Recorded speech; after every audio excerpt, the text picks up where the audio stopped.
سوال یہ پوچھا گیا ہے کہ اگر کوئی شخص اپنی ساس کے ساتھ بدکاری کر لیتا ہے تو کیا اس کا نکاح باقی رہے گا یا نہیں؟ تو اس کا جواب یہ کہ اگر کوئی شخص خدا نخواستہ اعوذ باللہ اپنی ساس کے ساتھ بدکاری کر لیتا ہے، غلط کاری کر لیتا ہے، تو وہ جیسے ہی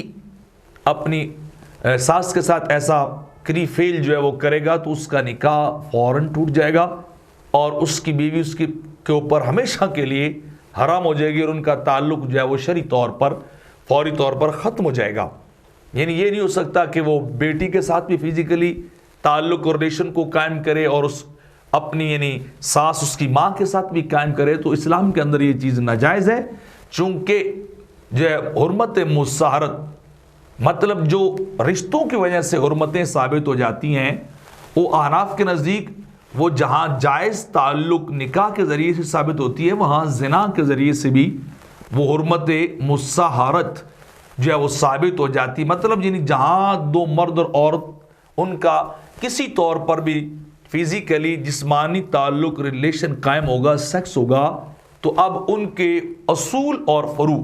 اوپر نیچے کے دونوں طرف کے مرد اور عورتیں جو ہیں وہ ان کے ایک دوسرے کے اوپر جو ہے وہ حرام ہو جائیں گے۔ تو لہٰذا اگر کوئی داماد ایسا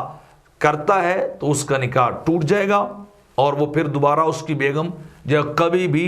نکاح کے قابل اس کے لیے نہیں رہے گی۔ تو لہٰذا ایسے فعل سے بچنا چاہیے، بدکاری اور زنا سے انسان کو اللہ کی پناہ مانگنی چاہیے اور ان رشتوں کے تقدس اور طہارتوں کو اپنی بدکاریوں سے انسان کو کبھی بھی خراب اور آلودہ جو ہے وہ نہیں کرنا چاہیے۔